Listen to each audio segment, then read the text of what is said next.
My highlights this week are based on the aviation sector. I have a bias. I must confess I have a bias towards aviation. Are you a pilot? I'm not a pilot, but I'm in that industry. Okay. I'm a commentator in the aviation industry. Okay. So the things that I picked out early this week were conversations by both the immediate former chairman of Kenya Airways, that is Michael Joseph, and the former Right Honorable Prime Minister Raila Odinga. Both of them spoke about aviation.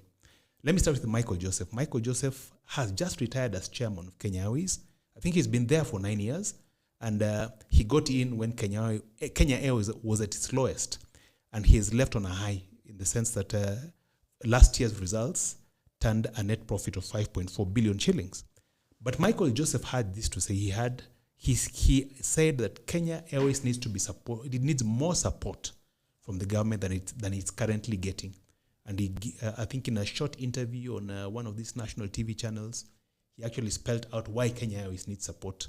Now, this interesting thing is the Right Honorable Raila Odinga spoke at the third cabinet retreat and the midterm review that took place this week. He spoke about aviation as well. And he said that he was rather disappointed that the Adani deal collapsed. It did not come to fruition. He also mentioned that Kenyans actually do need to support Kenya Airways even beyond profits.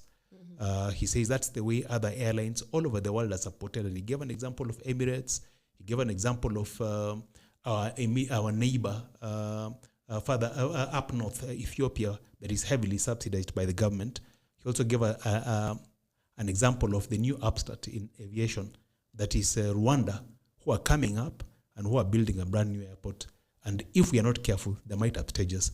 And yes, I do echo the words of both Michael Joseph and the Right Honorable Raila Odinga to the extent that support needs to be given, more support needs to be given to the national carrier than is being given at the moment.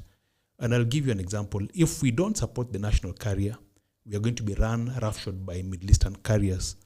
Just recently, I think on Friday, was it Thursday, Emirates airline that comes from Dubai put out a circular effectively banning Kenyans from using any other airline other than Emirates to transit through Dubai. They say you have to take a ticket on... If you take a ticket, it's not encouraging. Yeah. It's not encouraging, and it's something that our Ministry of Foreign Affairs, I think working with the Ministry of Transport, need to respond to, because these arrangements are anti-competitive. They give an undue advantage to Emirates, and they disadvantage us as Kenyans, and we can't just keep giving everything that we have to foreign carriers. So I echo that. I reiterate the message that Right Honorable and Michael Joseph have said. The government needs to come in a lot more strongly to fight some of these things.